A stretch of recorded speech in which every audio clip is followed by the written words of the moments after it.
আগামী 24, 25 ও 26শে জানুয়ারি জলপাইগুড়ি রবীন্দ্র ভবনে অনুষ্ঠিত হতে চলা পশ্চিমবঙ্গ সরকারি কর্মচারী সমিতির 82তম রাজ্য সম্মেলনকে সামনে রেখে এক সামাজিক উদ্যোগ নিল সংগঠন। রাজ্য সরকারি কর্মচারী সমিতির উদ্যোগে ও রাজ্য কোঅর্ডিনেশন কমিটি জলপাইগুড়ি জেলা শাখার সহযোগিতায় শিক্ষক দিবসের দিন অরবিন্দ গ্রাম পঞ্চায়েতের সেবাগ্রাম নতুন বস্তি এলাকায় চালু হল ফ্রি কোচিং সেন্টার। শুক্রবার সকালে প্রবল প্রাকৃতিক দুর্যোগ উপেক্ষা করে সংগঠনের নেতৃত্বরা অস্থায়ী পরিকাঠামোর মধ্যে পড়াশোনার পরিবেশ গড়ে তোলেন। ওই দিন ছাত্রছাত্রীদের হাতে শিক্ষা সামগ্রীও তুলে দেওয়া হয়।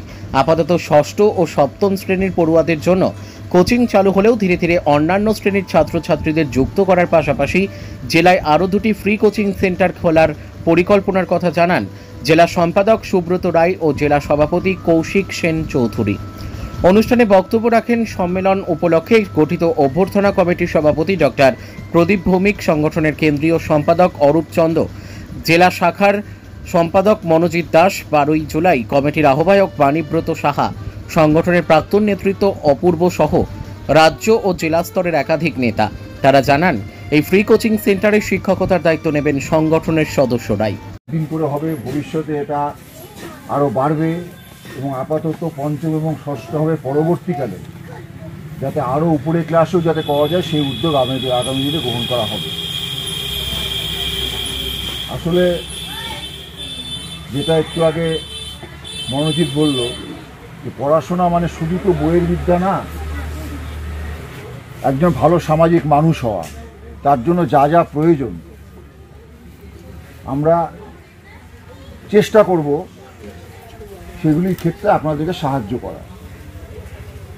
দুজন আপাতত পড়ানো শুরু করবে, কিন্তু রিসোর্স পার্সন আমাদের আরও আছে জলপাইগুড়িতে। যদি প্রয়োজন হয় আমরাও এর সাথে আমরা যুক্ত হব এবং আপনাদের যদি সহযোগিতা থাকে তাহলে আগামী দিনে এটাকে আমরা আরও বাড়ানো, এগিয়ে নিয়ে যাওয়া, আরও উঁচু ক্লাসকে এর মধ্যে যুক্ত করা, এই বিষয়গুলি আগামী দিনে আমরা করতে পারব।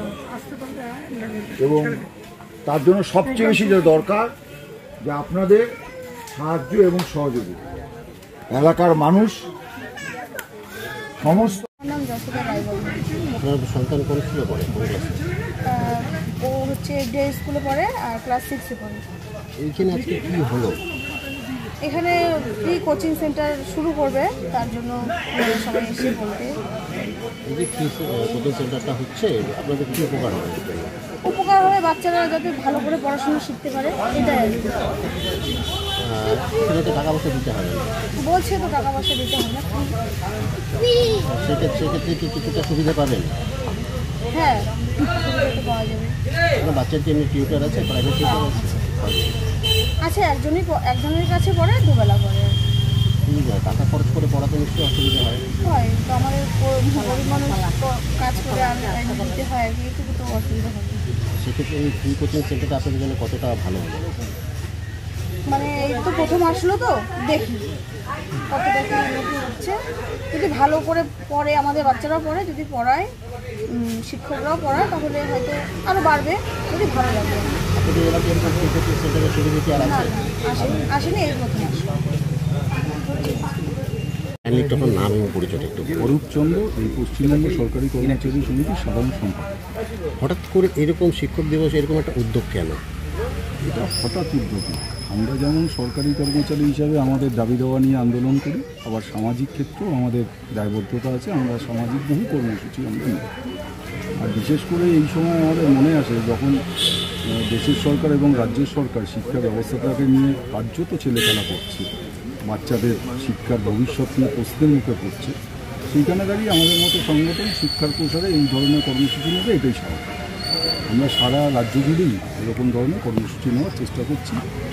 যেখানে প্রাইমারি স্কুলগুলো উঠে যাচ্ছে, জাতীয় শিক্ষানীতির মধ্যে থেকে শিক্ষাকে বেসরকারিকরণ করা হচ্ছে, শিক্ষাক্ষেত্রে ছাত্ররা গিয়ে ভুয়ো শিক্ষক কিনা একটা প্রশ্নের মুখে শিক্ষকদের দাঁড় করাচ্ছেন, সেখানে দাঁড়িয়ে বিকল্প পাঠশালা আমাদের তৈরি করতে হচ্ছে। উনি কি এইটা এই যে ফ্রি কোচিং সেন্টার, এই ফ্রিটা কেন?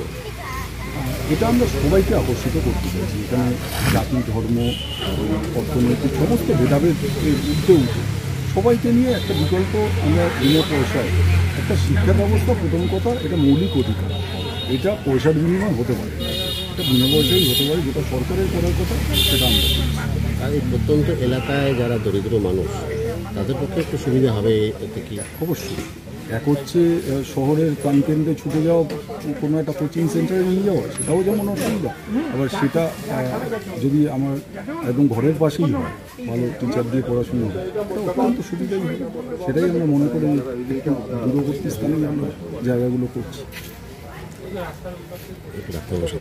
প্রান্তিক এলাকা শহরের থেকে অনেকটাই দূরে, এবং শহরের বাচ্চাদের বাইরে দূরে গিয়ে পড়াশোনা করতে একটা যেরকম অসুবিধা, আবার সেখানে একটা ব্যয় সাপেক্ষ ব্যাপারও থাকে। এখানে এরকম একটা ফ্রি কোচিং সেন্টার, কীভাবে দেখছেন বিষয়টাকে? এটা আস্তে আস্তে গ্র্যাজুয়ালি প্রথমে শুরু হচ্ছে, অল্প অল্প করে আস্তে আস্তে যেটা আমরা সবাইকে মোটিভেট করার চেষ্টা করবো, তো সবাইকে যারা দরিদ্র, যারা পয়সা দিয়ে কোচিং নিতে পারে না, তার জন্য আমরা এই একটা প্রয়াস চেষ্টা করব। কেন সেটা কি প্রয়োজন ছিল এই মুহূর্তে? কারণ প্রচুর প্রাইভেট স্কুল রয়েছে, কোচিং সেন্টার রয়েছে। প্রাইভেট স্কুল, প্রাইভেট কোচিংয়ে সবাই যেতে পারে না, সবাই যাবার সামর্থ্য নেই, অর্থনৈতিক সামর্থ্য নেই। যারা অর্থনৈতিক সামর্থ্য নেই বা প্রাইভেট কোচিং সেন্টারগুলোতে সব যে খুব ভালো কোচিং হয় এমনও না, সেখানে কিছু কিছু ব্যতিক্রম আছে। যে আমরা যদি এখানে একটা স্ট্যান্ডার্ড একটা কোচিং দিতে পারি সবাইকে নিয়ে, হ্যাঁ, শুধু পুঁথিগত শিক্ষা না, পুঁথিগত শিক্ষার বাইরে মানসিক, শারীরিক সমস্ত ব্যাপারে যদি আমরা শিক্ষিত করতে পারি, তাহলে আমরা এটা সার্থক হবে। কারা আজকে প্রথম দিনে এসে মানুষজনের কেমন সাড়া বা উৎসাহ দেখতে পাবে? ভালো ভালো মানুষের উৎসাহ রয়েছে বিষয়টা উৎসাহ রয়েছে, এবং এটা বাড়বে আসতে হবে। প্রথম দিন তো যখন দেখবে যে এখানে পড়াশোনা এটা ভালো হচ্ছে, ভালো ভালো মাস্টার এসে পড়াচ্ছে, তো ন্যাচারালি চারিদিক থেকে এখন কিছু মনে না করলে একটু নামটা দিতে পারবেন। ডক্টর প্রদীপ ভৌমিক।